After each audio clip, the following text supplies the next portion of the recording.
Icatu, pessoal. Hoje estou aqui nesse podcast maravilhoso do projeto Euoca.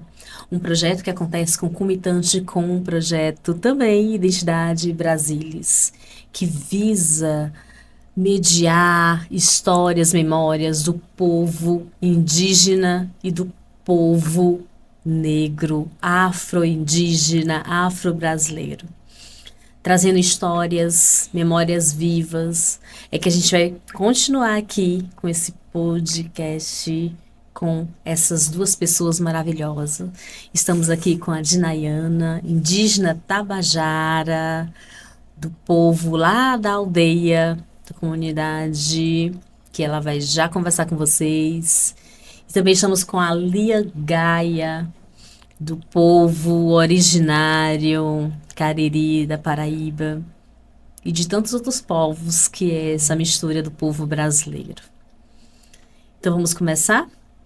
Eu sou a Lian, o Amiri, sou arte educadora, cacica também lá na aldeia indígena Ucaí.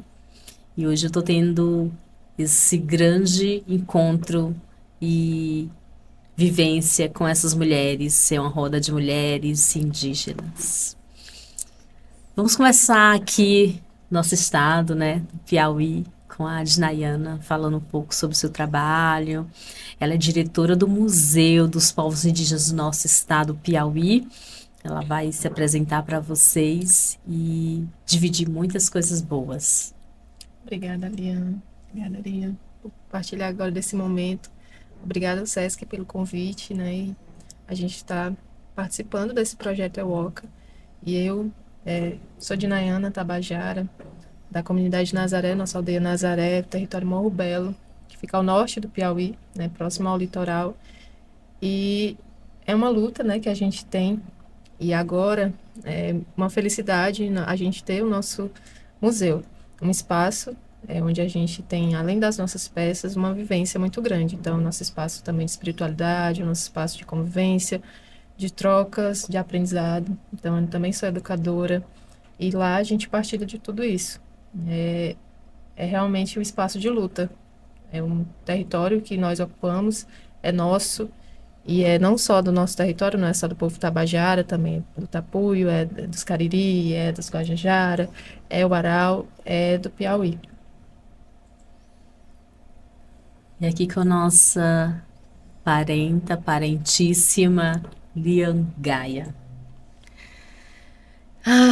Inatequié, eu sou Liangaia, eu sou artista, eu trabalho com a arte da cena, sou oficineira também, amo fazer oficinas, porque eu acho que é um lugar onde a gente pode partilhar a educação, né? Onde a gente pode semear as coisas que a gente acredita e conviver em círculo e promover um processo de escuta. Então, para mim, é um lugar muito bom quando eu estou junto com um coletivo em momento de aprendizado para além da cena, né? Para além das artes. O meu povo é Cariri, da Paraíba, por parte de pai. Meu povo são os Manauara, os Manaó, da Amazônia, por parte de mãe. Sou uma pessoa indígena favelada, nascida e crescida em uma comunidade em Belford Roxo, fui criada em Nova Iguaçu. E hoje estou aí nesse grande movimento que é o convite do Sesc Cajuína aqui no Piauí, participando do EUOCA. É tempo de retomada, isso é muito importante.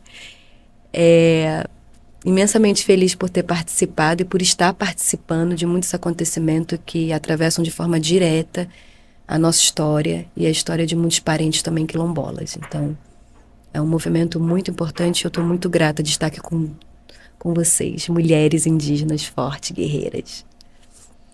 Icatu, o SESC é essa instituição que continua apoiando os povos indígenas no Brasil. É a maior instituição que aprova projetos para pessoas indígenas e tem realizado o EUOCA há 3 anos com muita renovação, memória, ancestralidade. É tempo de retomada, esse é o nosso tema. Então vamos retomar as nossas memórias vivas, mulheres indígenas que estão aqui hoje. vocês pudessem colocar um pouco essas memórias vivas para o nosso público que está tendo a oportunidade de conhecer ou de rever vocês na nossa tela. Então, posso começar. Eu venho, aqui estou eu, de Nayana, mas eu venho de um caminho, de uma ancestralidade muito grande, né? Então, o meu território, ele sofreu muito, né? Ele foi arrancado de muitas formas, assim.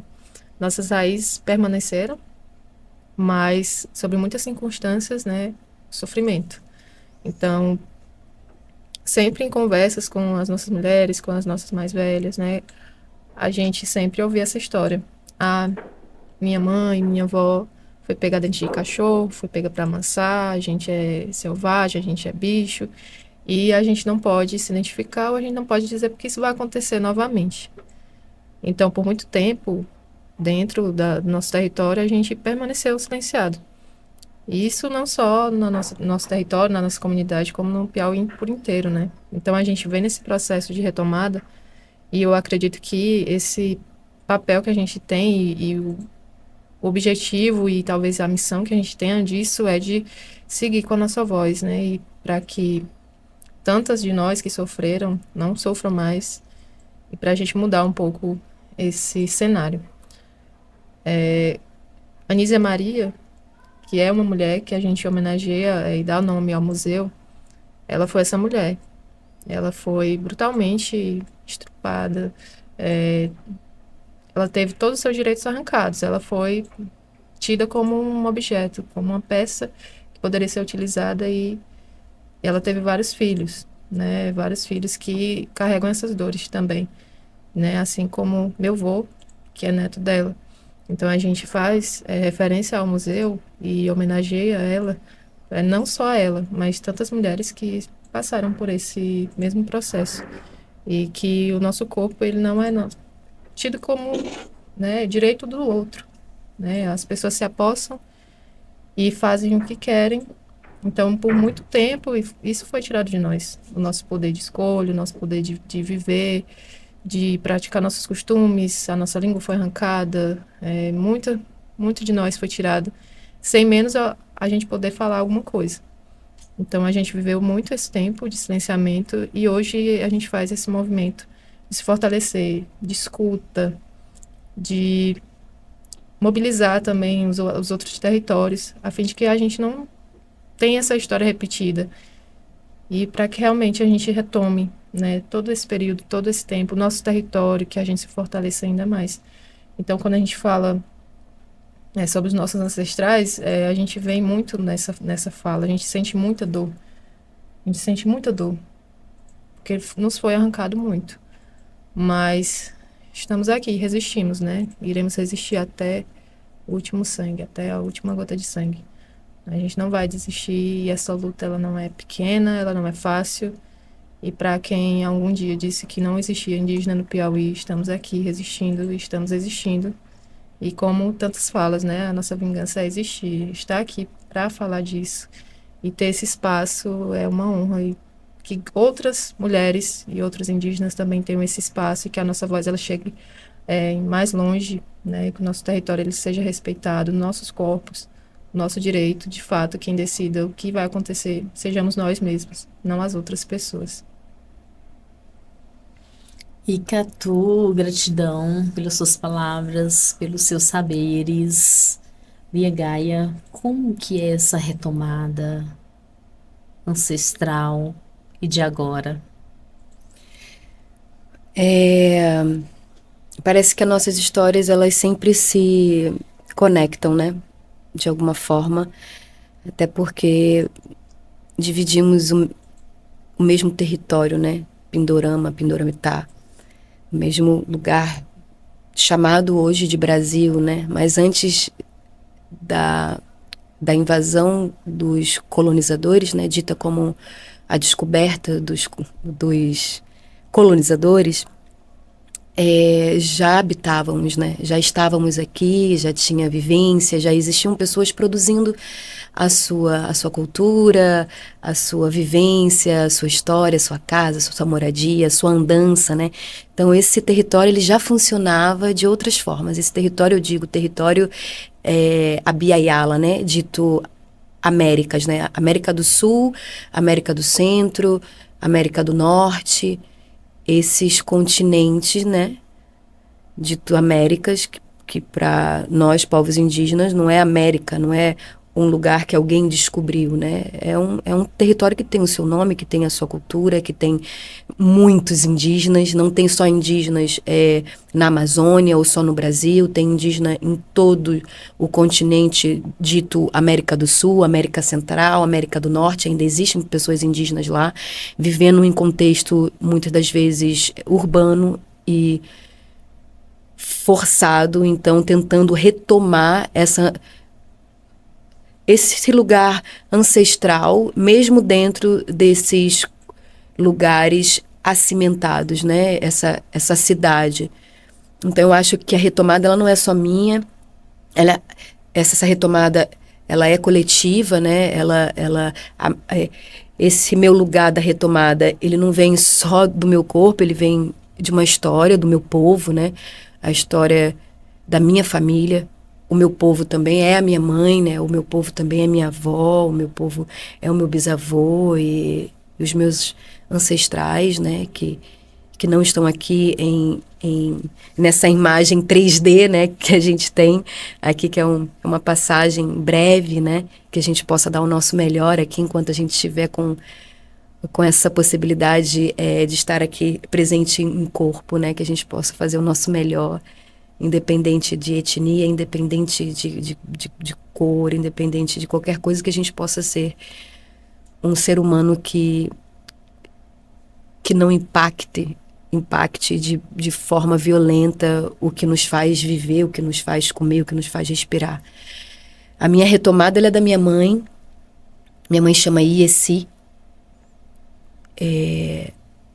A minha retomada é da minha avó também, que mesmo em contexto de assentamento ali, né, onde a comunidade onde eu nasci e fui criada, em Marapicu,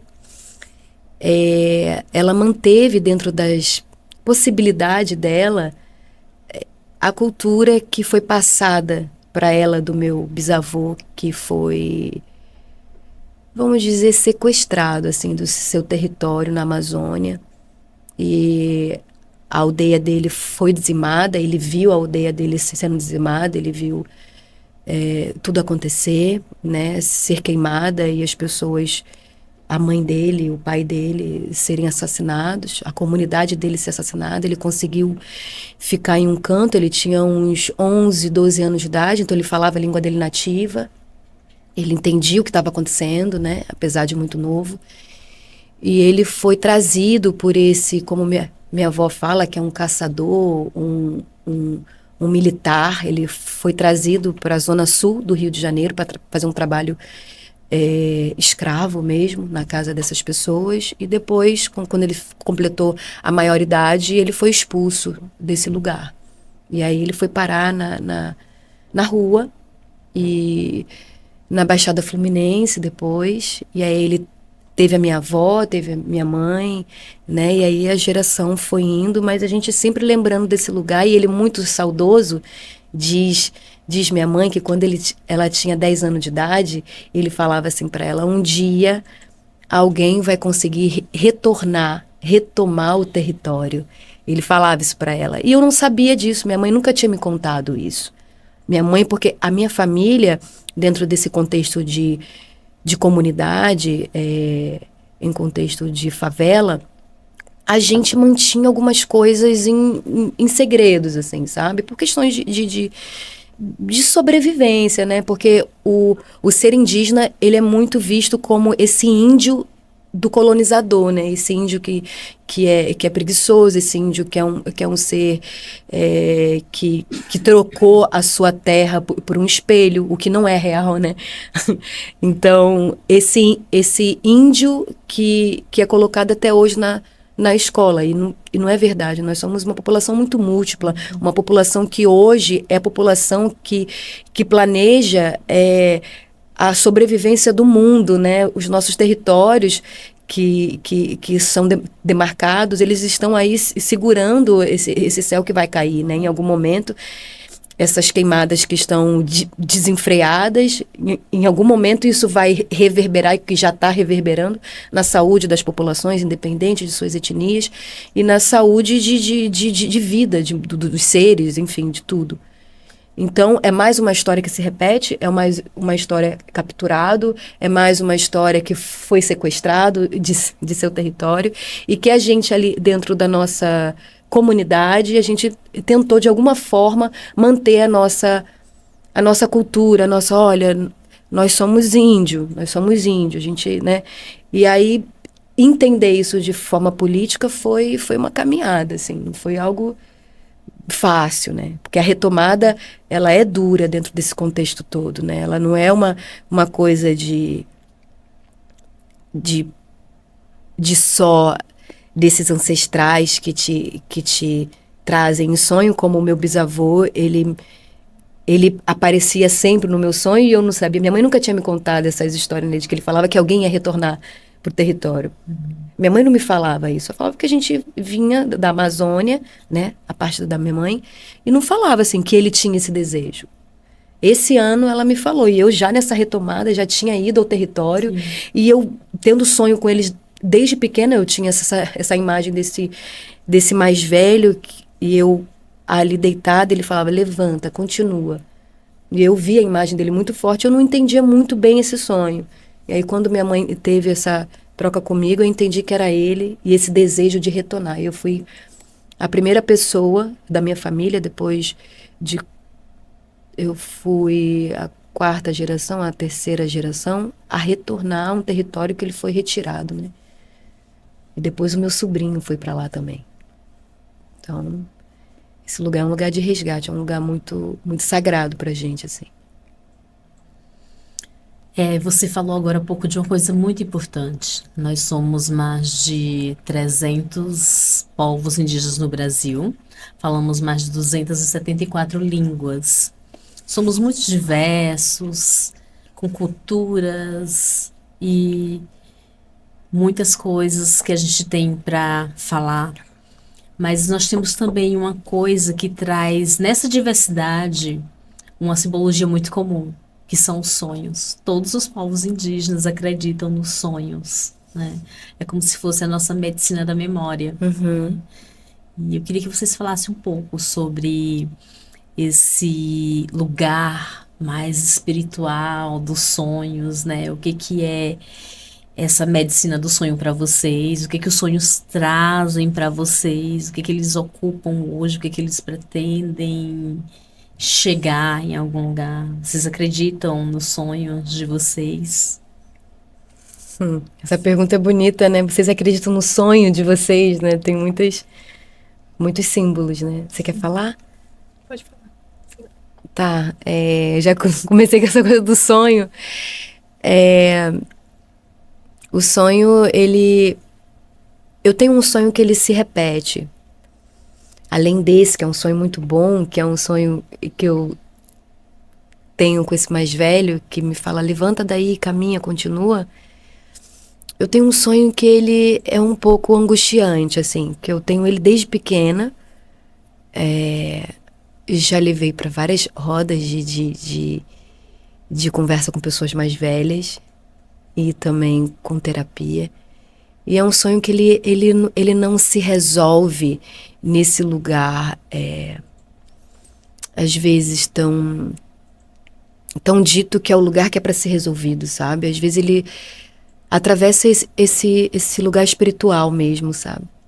Esse sonho eu tenho ele desde que eu me entendo por gente, assim, e ele é um sonho que me angustia, porque ele é contínuo, né? E ele sempre acaba numa hora que eu gostaria de resolver ele. Então eu fico, ai, que ódio.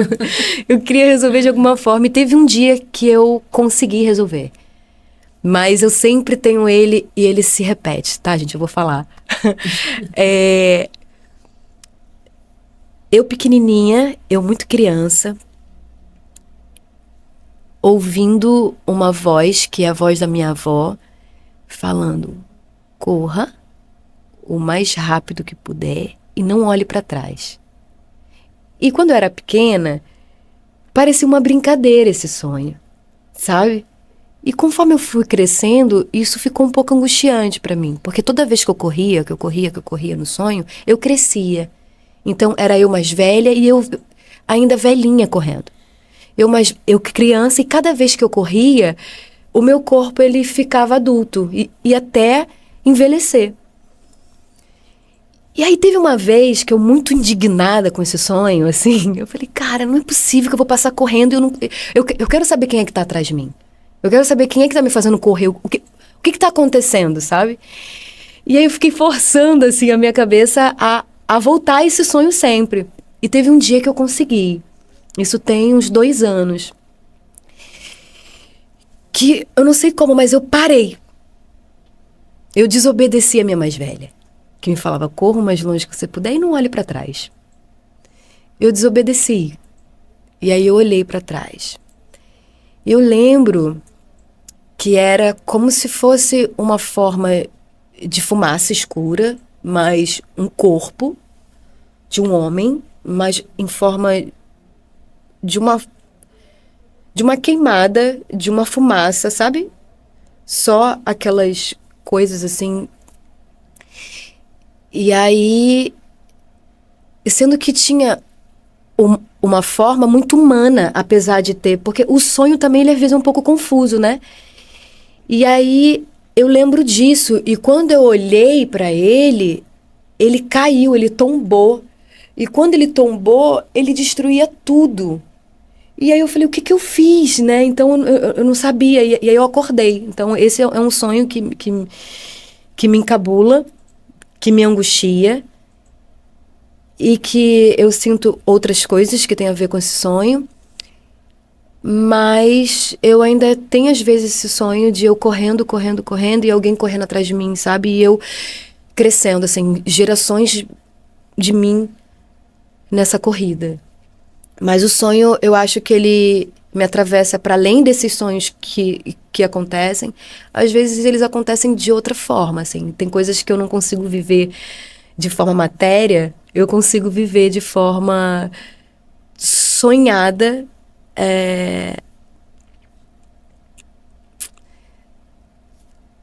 Essa coisa que é dito impossível, então às vezes no sonho eu consigo fazer, sabe? Eu não sei se eu consigo me explicar. Muito interessante e importante, né, essa história. A gente cria imagens quando você fala, a gente se sente pertencente também ao teu sonho, né? É muito bom ouvir isso. Gratidão. Nayane. Acho que os nossos sonhos, eles refletem muito, assim, o nosso espiritual, né? A nossa energia.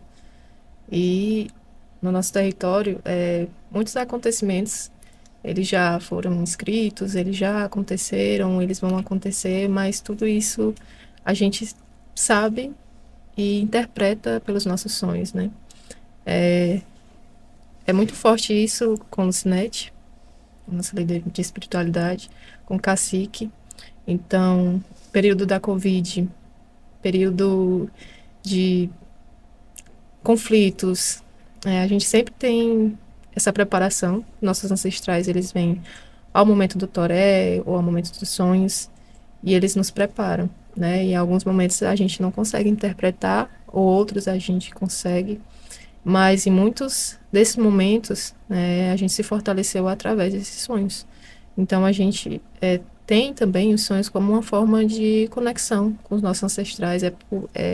Quando não pelo toré, quando não pelos encantados, né, quando eles vêm até nós de uma forma mais visual e também de audição e de sentir, através dos sonhos a gente tem essas respostas, né? Então muito disso a gente sabe. Então quando por um momento eu falo aqui, cito o nome de Marciano, que é o nosso jovem guerreiro que já ancestralizou, mas ele está sempre presente conosco e muitos sonhos, não só meus, mas de toda a nossa parentada. E ele vem nesses momentos para tá acontecendo alguma coisa, a gente está angustiado, a gente não sabe o porquê. São questões que a gente não resolve ali, a gente não está vendo. Ele vem e nos diz, com símbolos, né, com cores, com animais, e a gente vai sentindo. Então, tudo isso está dentro de nós. E eu acredito que os nossos sonhos, eles estão totalmente interligados, né? Então, o sonho que ele teve enquanto ele estava aqui presente fisicamente ainda segue acontecendo.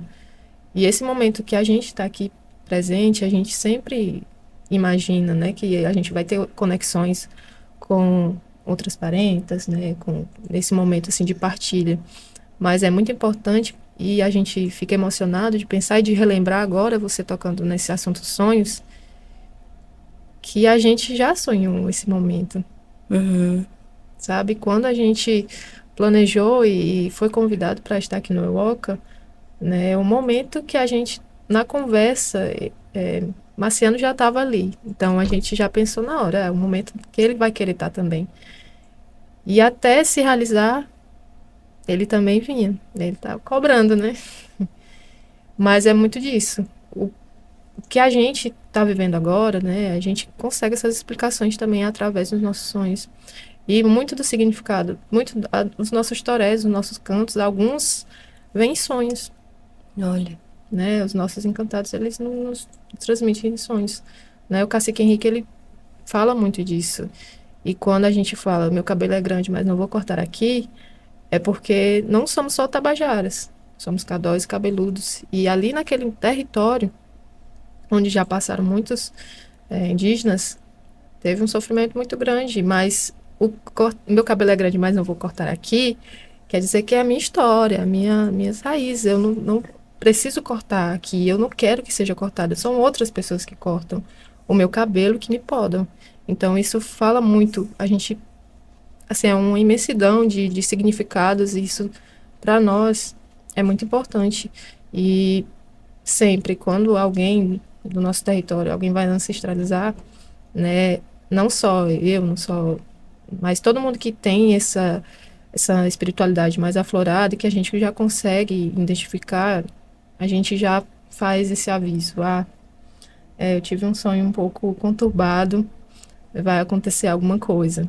E a gente faz esse processo de avisar e de se preparar, porque atualmente a gente está muito frágil, porque nos tiram o nosso espaço, né? O cacique, nesse momento, quando ele não está junto de nós, né? Quando a gente se sente um pouco desprotegida em alguns momentos, e aí a gente precisa fazer esse fortalecimento, esse momento que a gente se une e a gente vai para nossa oca, a gente vai para o nosso ritual, a gente vai para o nosso toré, e aí isso se explica e a gente entende. Depois, com o passar, né, dos dias, a gente vai compreendendo melhor o que acontece, mas é memória também, né? Então, quando, por exemplo, não se tem essa oralidade repassada a história, e às vezes a gente não sabe, a gente precisa também entender um pouco dos nossos sonhos, né? A nossa história também vem através dele, as nossas vivências, e é uma conexão muito importante que a gente tem, né? Essa conexão com os nossos ancestrais também. Eles também têm esse momento que às vezes a gente está nessa correria, que a gente não para um pouco, né? Os nossos sonhos, eles também vêm dar esses avisos, né, pra gente. E algumas explicações. É um processo bem legal. E aí eu acredito que se abre, né, para quando pra gente dar valor também a esses sonhos. Em alguns momentos eles vêm para explicar e dizer que nós não estamos bem, não estamos dando valor ao nosso corpo, ou que a gente está precisando dar uma parada. Então, são muitos significados, né? Eu acredito que a Lia também pode falar um pouco sobre os seus sonhos. Gratidão. Fiquei com vontade de falar Ah. assim, quando você fala assim que a gente precisa parar, aquietar o corpo. Eu lembrei na minha época dos anos 2000, na minha adolescência, eu fui para a aldeia do nosso povo, sou do povo Guajajara, uma aldeia chamada Jacaré, uma aldeia muito tradicional. E lá tinha uma liderança política, um cacique e também espiritual, né? Ele se chamava Alcibia de Guajajara. ele já é encantado, né? O não indígena fala que é a pessoa que morre, né? Mas pra gente, quando a pessoa morre, ela se encanta. Por quê? Porque ela é memória viva, ela nunca morre, ela deixou ali, né? E eu lembrava que era a época que eu andava com um caderno de desenho para muitos lugares. Eu gostava de desenhar os bichos da aldeia, os parentes. E aí um dia estava próximo a um ritual de passagem da menina moça que o nosso povo faz. E aí eu estava desenhando e conversando com ele, né? Aí ele falou que eu precisava aquietar o corpo, né? A nossa rede Guajajara é feita com vários pontos para aquietar o corpo. E aí ele falou que se eu aquietasse o corpo, eu ia sonhar de olhos fechados e de olhos abertos, né? Uau. Ele queria dizer que a nossa consciência chegaria a um estágio ali, um estágio que a gente conseguiria se desprender dessas amarras, né? Tão cheia de complexidades. E aí eu queria chegar a esse estágio também, né? Aí ele falou assim, você não precisa tomar nada. Você precisa só limpar a mente, aquietar o corpo. Então, essa rede do nosso povo, ela é feita para deixar o corpo bem acolhido e confortável para a gente sonhar. E aí eu ganhei uma rede, né? E aí eu disse, eu tô muito cansada dessa vida urbana, de cidade, e a gente não se sentindo muitas vezes pertencente e sendo a própria natureza. Eu comecei a experimentar essa rede. E aí teve um dia que eu consegui chegar a esse estado de olhos abertos. Eu me via em um lugar, né? Mas era um lugar urbano, né? Sala de aula, né? Com muitos alunos, muitos educandos, indígenas. Isso aconteceu em 2000. E agora, em 2023 para 2024, a gente tem a primeira escola indígena e eu sou professora de lá, de artes visuais. E aí lá a gente coloca o canto sagrado, a gente coloca a nossa língua tupi-guarani zeguetê e eu aprendo a língua oral. E ontem a gente estava na aula de percussão e de músicas ancestrais. E ontem eu lembrei dessa coisa de aquietar o corpo, né? Desse sonho tão pulsante que eu tive naquela época. E eu não era nem formada naquela época em arte, eu ainda não era nem estudante de arte, eu tinha uns 15, 16 anos. E aí veio essa resposta, né? Desse pajé. E foi muito precioso, porque foi ele também que me ensinou, né, que nós temos sim os animais que são medicinas, né? O não indígena ele tem um horóscopo, ele tem outras culturas que não estou aqui para falar que a minha cultura é maior ou melhor. Estou falando que a minha cultura, que a nossa cultura, ela tem esses animais que trazem referência. Aí eu lembro que ele fez lá, desenhou no chão um círculo e começou a desenhar os traços dos animais. E tinha 24 animais. E um desses animais, ele falou que eu era loba-guará. Aí eu falei assim, eu não quero ser, não. Eu não quero ser porque eu não acho esse animal bonito, as pernas finas, compridas. Eu não quero ser esse animal. Aí ele, vai ser sim, mesmo sem querer. E aí, quando eu comecei a estudar, né, ele me falar, eu perguntando, né? Ele falava assim, esquece esse caderno que eu vou te falar coisas sagradas, não precisa anotar nada. Vai entrar na cabeça, descer para o coração e assim vocês vão seguir. Eu descobri, né, que você também descobriu recente, que você também é loba-guará, que é um animal que traz... Ele é desbravador, ele é afetivo, né? Para nós indígenas, ele é um animal que reconhece a sua ancestralidade. Ele sai da matilha, mas ele continua sabendo quem são os avós, quem são os descendentes dele. E ele fala, assim, que não é descendente de longe, é de perto, né? Ele se sente pertencente aos lugares, né? Não importa se ele está em um território, ele ocupa os territórios, né? Ele é muito terra, pisa no chão com cuidado, depois vai com tudo. Briga, desbrava, aí aquieta o corpo, aí fica bem circular, né? E a gente descobriu também que o animal, né, do ciclo sagrado da Dinayana é a capivara, né, que é um animal político, de organizar ali o lugar, para depois poder saber o que está acontecendo para ocupar. A gente percebe no animal biológico, né, físico, que a capivara, ela deixa os passarinhos subir, né, ficar ali catando ela, os bichos ali. e ela levanta, ela sabe, ela sente a água, né? Ela sente quem tá, o ouvido é muito aguçado, quem tá perto, né? É silenciosa, mas tem a mente barulhenta, né? Muito Demais. inteligente. Então é isso que eu senti de falar. Fiquei muito emocionada com esse campo espiritual, porque nós, povos indígenas, somos corpos, mentes, emoções e espíritos, né? Sim. Muito bom falar isso com vocês. E vamos entrar no campo agora de muitos territórios, gente. A gente sabe que no nosso estado foi um dos últimos estados do Piauí a Reconhecer. reconhecer nós, povos indígenas, né? A gente não podia dizer que a gente era indígena, a gente não podia ter essa possibilidade de vozes. A gente foi sempre muito silenciada, as mulheres, os homens e outras pessoas que demarcam, né? Aí os seus gêneros, mas a gente resistiu, como você fala, né? E aí você mediou um caminho de estudo muito importante, que você foi a primeira indígena do seu povo a entrar na universidade, na UFPI, né, aqui do nosso estado. Como foi você chegar lá na universidade? Você, antes de chegar, você pensou em algo e quando chegou lá encontrou uma outra realidade?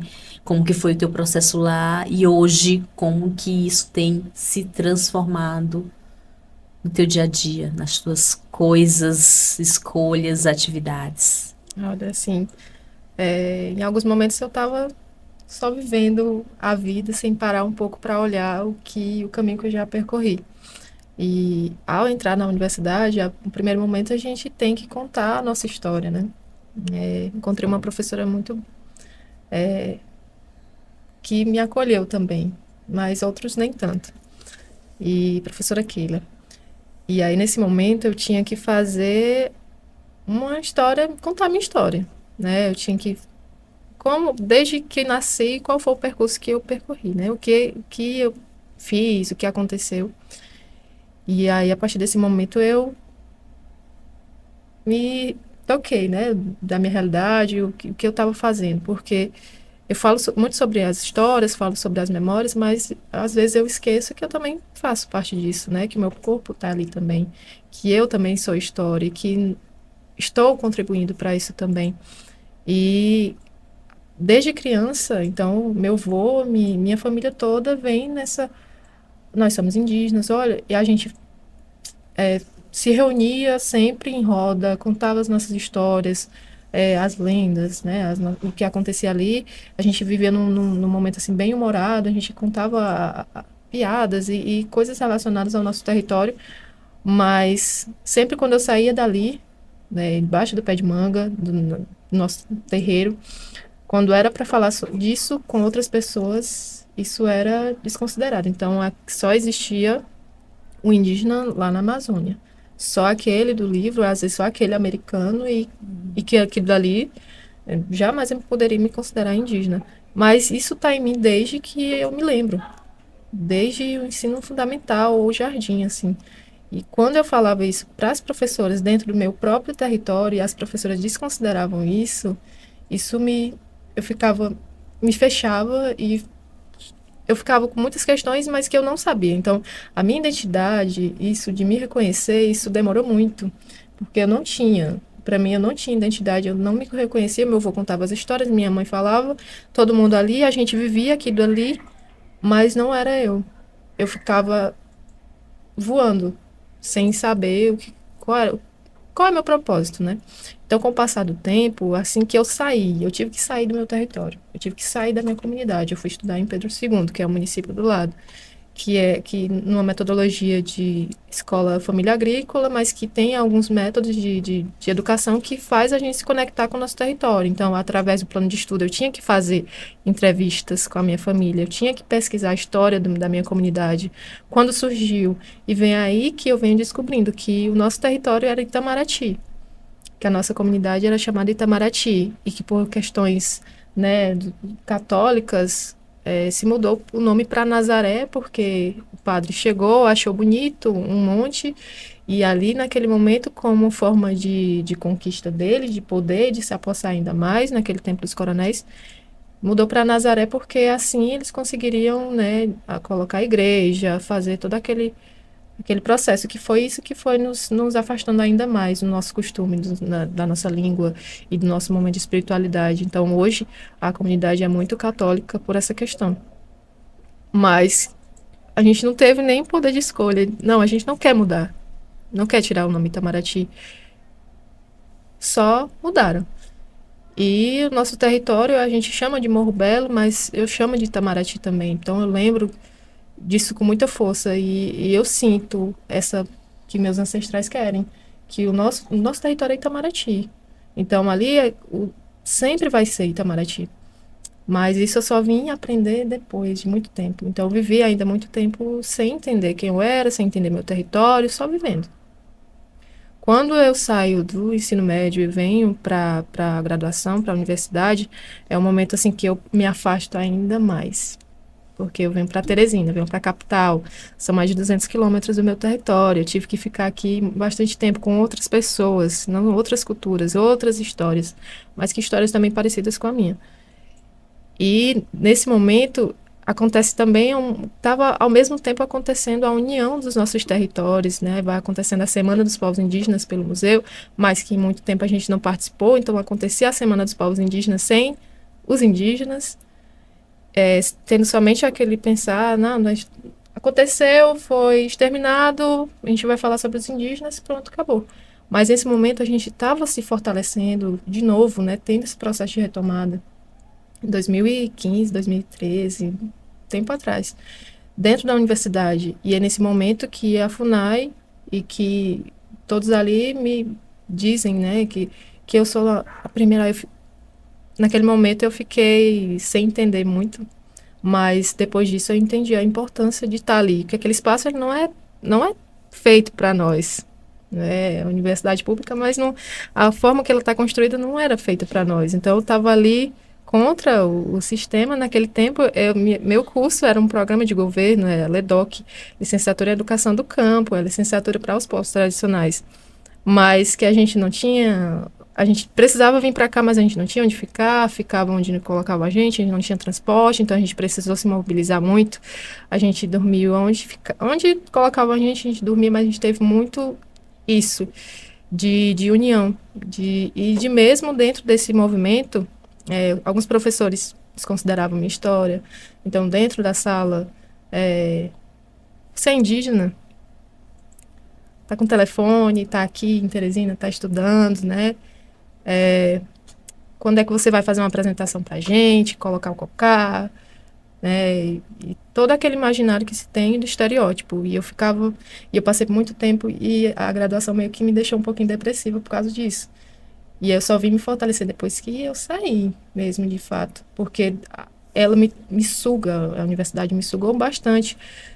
Pesquisa, faz isso, conta os seus costumes, traz tudo para nós, tudo para nós. Traz tudo para nós e não volta nada.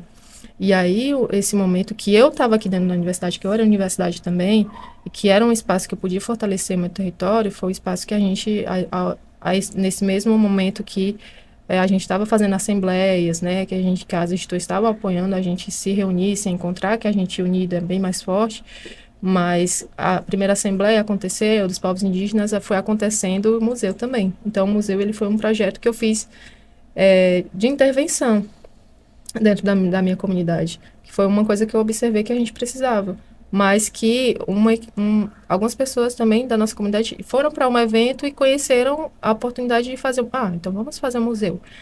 Mas a gente não imaginava o que ia se tornar. Então, a maior conquista desse momento foi poder ter ajudado a construir o museu, né? Desde a ideia de todo mundo e reunir, depois a comunidade se organizou em forma de associação, a gente foi falar sobre a importância desse museu, mas para fazer esse processo, não vamos deixar mais ninguém tomar nossa história, que vai contar nossa história somos nós. E a partir disso a gente foi construindo. Então o museu é comunitário, o museu ele é itinerante, ele anda por todo o território. O museu não é só a gente que conta a nossa história, a gente fala sobre todas as etnias, mas quem vai lá também faz parte dessa história. Então, a gente tem essa ligação muito forte com o museu vivo, a memória viva. Então, nós somos memória também, nós estamos aqui. Então, esse processo, ele foi doloroso, mas a gente vai indo, né? E eu me fortaleço muito quando eu tô aqui com vocês, quando a gente tem esse momento e me faz sonhar mais ainda e ter essa força para poder seguir. Não é fácil, mas acho que fazendo esse processo, e é isso que aconteceu dentro do Piauí, esse processo de retomada, foi isso, a gente foi se fortalecendo lá no Nazaré, foi se fortalecendo no sul do estado, aqui em Teresina, isso tudo está acontecendo e muitos não querem que esse movimento aconteça, porque muitos acham que nós não podemos ser quem somos. E foi isso que eu senti durante muito tempo. Então, minha identidade, assim, me reconhecer como mulher indígena, né, do norte do Piauí, e que eu poderia, uma jovem, poderia fazer e falar e poder fazer tudo isso foi muito tempo, assim, durante muito tempo, eu não achava que eu poderia fazer isso. Em alguns momentos eu sinto também que as pessoas não querem que a gente faça isso, que a gente seja voz, que a gente esteja presente, que a gente seja isso, esse movimento. E eu sinto que meu território, como eu saí de lá, eu vi, assim, desse momento, eu fui aprendendo e lidando com isso, mas onde eu estava, eu era território também, que foi uma coisa que a gente falou nesses outros dias.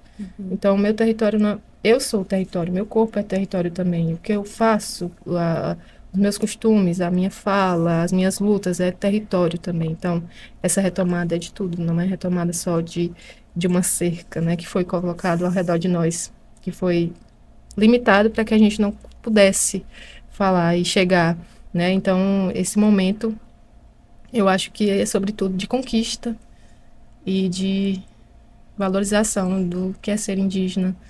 E eu acredito que é mais isso. Saiu uma assim, senti como se tivesse tirado aqui que estava engasgado durante muito tempo. Mas é isso. Eu acredito que estou feliz por esse momento, mas eu me compadeço dos nossos parentes. A nossa história aqui no Piauí, ela está sendo escrita novamente, mas que em cada território, em cada ponto do nosso Brasil, é uma história muito dolorida e que a gente deve realmente respeitar, valorizar e escutar os povos originários, que nós sabemos o que vai acontecer se caso não nos permitirem tomar conta do nosso território assim como nós queremos. Acredito que seja isso. É isso, a gente sabe que uma parte da sociedade não indígena quer nos colocar no tempo deles, né? A universidade, ela traz isso, né? A gente não se sente muitas vezes pertencente, porque não tem currículo lá voltado para os povos indígenas. Eu fiz artes visuais na UFPI e lá eles falavam assim, é o artesanato indígena, eles fazem essas coisas com as mãos. Não, é arte indígena. Tem simbologia, tem um significado espiritual, material. A proteção. A proteção. Então, nós vimos que essas falas, discursos, eles maltratavam muita gente. Aí eu costumo dizer que muitas vezes a academia ela quer expulsar nós, pessoas indígenas, e a gente tem que resistir. Ainda temos que ficar professorando, dando aula para o não indígena para dizer quem somos nós. Né? Eles querem invibilizar o tempo todo, nos tornar pessoas invisíveis, né, nesses lugares. Mas vendo aqui a nossa parenta, Liangaia, fala um pouco da gente desse lugar e local de partida para as artes, nacional, internacional, essas experiências que você teve, esses convites que está mediando e reverberando essa arte para todas nós, né? A gente se sente muito fortalecida quando a gente te vê nas telas, nos palcos do teatro. E aqui entre a gente, né? Você é uma mulher que está nos espaços do audiovisual, mas que você está pisando descalça no território sagrado de várias aldeias e mediando, né, essa mulher que você é de luta, que chora, que lê, que ama, que briga, que acolhe, que é afetiva. Fala um pouco pra gente desse caminho. Uau! É muito bom ouvir vocês. É muito bom estar com vocês.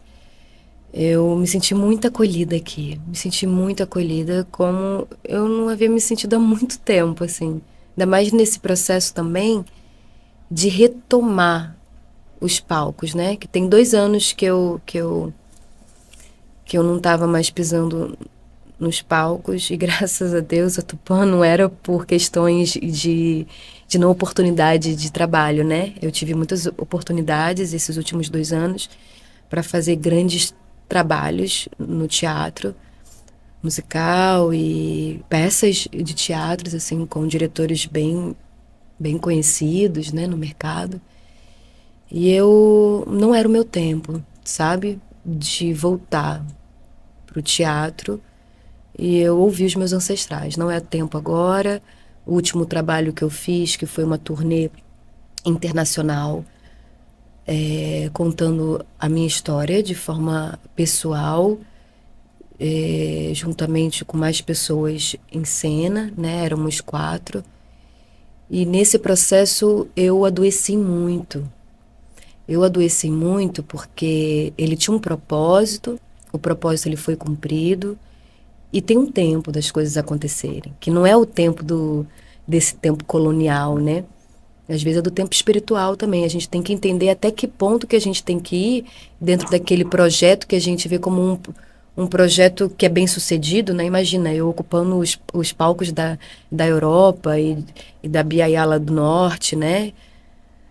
Dos Estados Unidos, dito Estados Unidos, né? Na Califórnia, em Los Angeles e outros países. E ali eu entendi que tinha um período que esse trabalho era para ser feito, era para eu estar ali.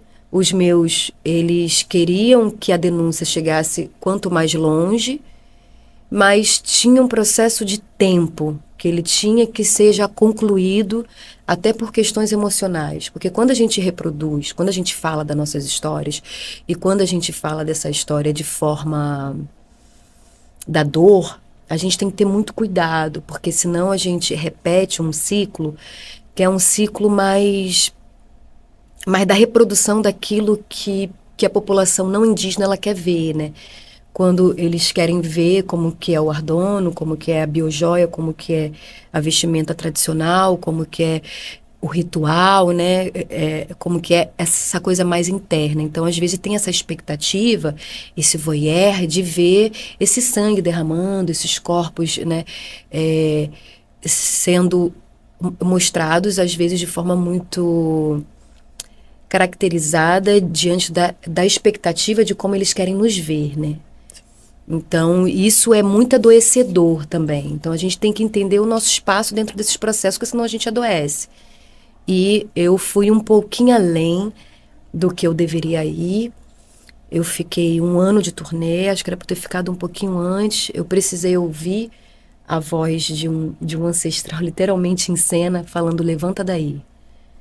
Né? Então, eu que sou formada em psicologia, ouvir essas narrativas e sentir essa narrativa a partir da perspectiva cultural originária, sem com esse lugar do CID, trazendo esse tipo de sonho, esse tipo de conexão com o meu ancestral, com o meu mais velho, para além desse lugar que a psicologia, né, erroneamente, e muitas vezes ela vai classificar como alguma condição psíquica,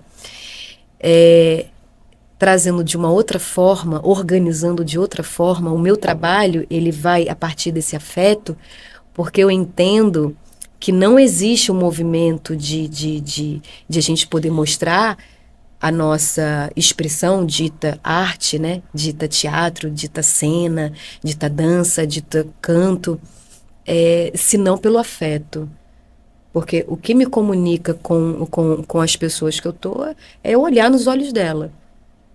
Às vezes eu posso balançar a cabeça para mostrar para ela que eu estou ouvindo ela.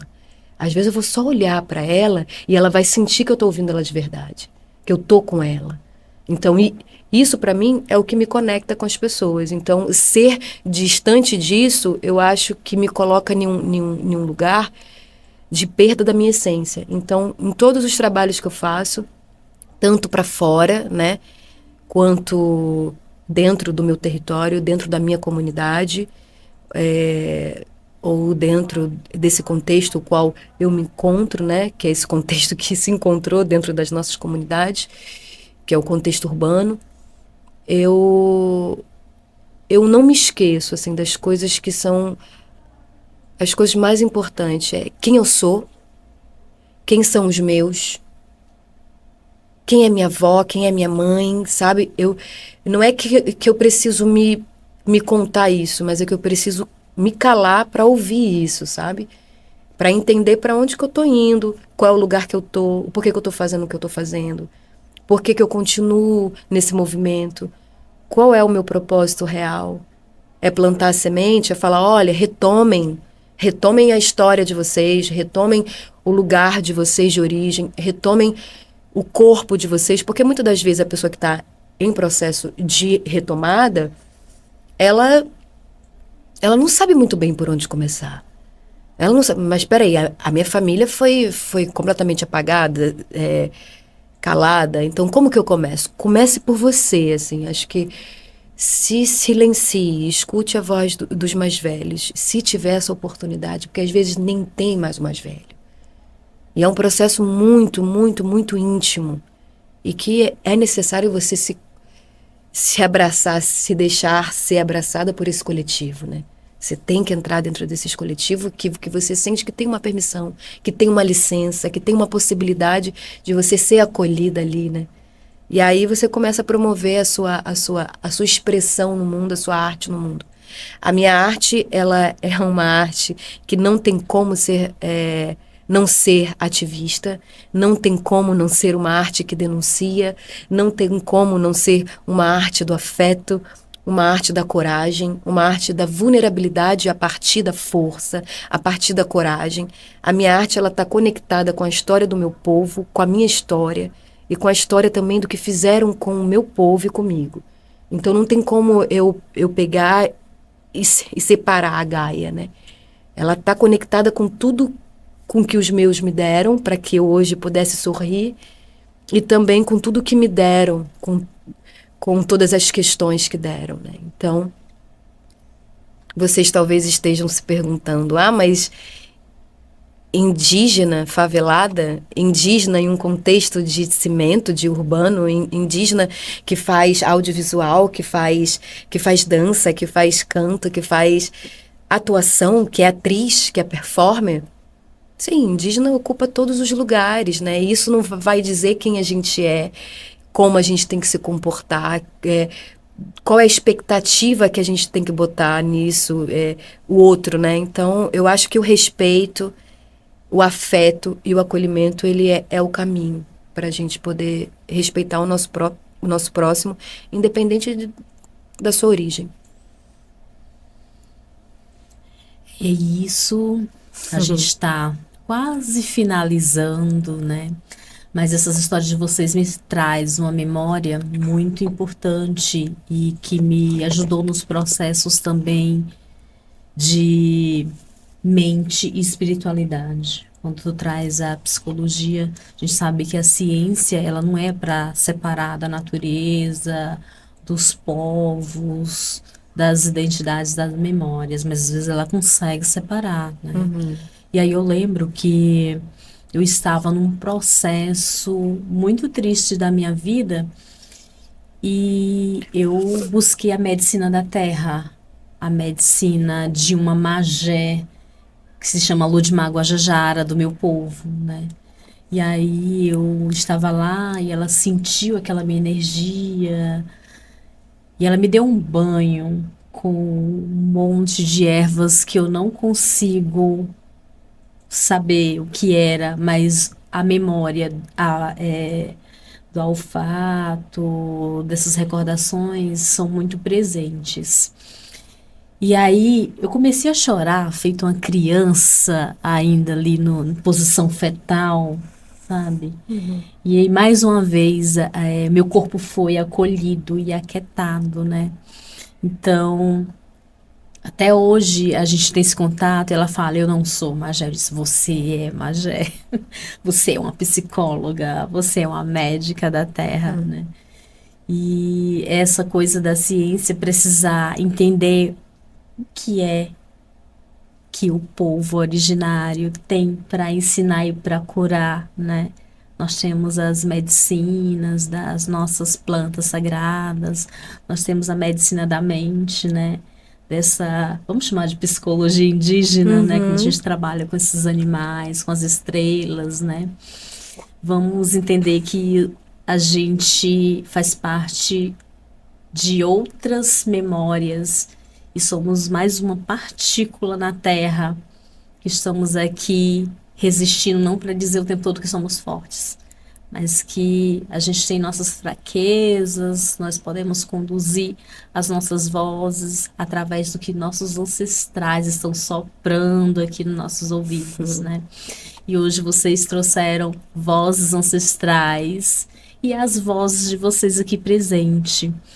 E vamos às considerações finais para o nosso público. Gratidão imensa de estarem aí doando tempo de vocês. Vamos encerrando aqui com as vozes presentes. Foi muito bom estar com vocês. Foi muito acolhedor, foi muito afetivo. E eu me sinto dentro de uma família aqui, nós somos parentes, né? E isso foi conduzido lindamente. Obrigada, Liane. Né, eu me sinto, assim, uma conexão muito boa com você. E aqui eu faço presente também a memória de inúmeros guerreiros e guerreiras que já ancestralizaram por nós, para que nós estivéssemos aqui. Falo também em nome de Anísia Maria, Pajé Barbosa, Benício Pitaguari, Manuel Nisa e Marciano Tabajara. Então eu não estou só, eu estou com eles e estamos presentes aqui e foi um momento muito importante para mim e muito obrigada. É muito bonito a gente que está na favela, que está na cidade, né? Hoje na cidade, poder chegar aqui nesse território. Todo território é um território indígena, né? É importante a gente lembrar disso, né? Todo continente, Américas, né? Dito Américas, são continentes ancestrais. E ver uma comunidade toda retomando. Eu já tinha falado isso para você antes, eu repito aqui para ficar registrado, o quanto que isso me fortalece, assim, sabe? Dentro dessas comunidades, e eu entender que tem outras comunidades que estão retomando de forma coletiva e trazendo a memória dos seus. E eu senti a presença muito grande desse guerreiro que foi o Marciano, dentro de todo esse projeto feito Euoca, é Tempo de Retomada. Eu senti a presença dele muito forte. É um espírito realmente que quer que vocês continuem esse lugar, a partir também do canto da felicidade. Eles querem que a gente esteja feliz. E eu sou muito grata. Eu sou muito grata aos meus ancestrais, mais. Eles estão me proporcionando coisas que esse mundo aqui, material, jamais iria me proporcionar. Então eu sou muito grata a eles. E eu sou imensamente grata também a essa condução, que como foi, porque a gente falar de coisas íntimas, nossa, né, assim, sendo registrado, né, e outras pessoas irão acessar, outras pessoas irão ter, assim, eu espero, gatilhos positivos, gatilhos bons, né, para que retomem os seus lugares, para que se conectem e respeitem as outras etnias e que possam entender um pouco da população indígena, para além daquele livro de escola que ainda está sendo dito, que as escolas, né, que esse material possa ser passado nas escolas, que as pessoas possam entender, para além do que é dito, a nossa ancestralidade, o nosso corpo agora atual, né? Como que a gente vive, como que nós somos feitos, que nós somos tão plurais e de vários tons e de várias maneiras. Eu quero agradecer os meus sobrinhos que continuam estudando a língua de Zubuquacpá. Eu quero agradecer a minha bisavó, Elizabeth Teixeira, que está com 99 anos e saindo daqui amanhã eu estou indo ao encontro dela na Paraíba. Eu quero agradecer José Mendes de Araújo, que foi retirado do seu território ainda pequeno e que sempre me trazia em sonho todo o caminho que eu tinha que fazer de volta para o nosso território, mesmo um território dito que não é mais nosso, mas eu sinto aquele território. E o meu sentimento dentro desse evento é um sentimento de gratidão, de forma digna mesmo.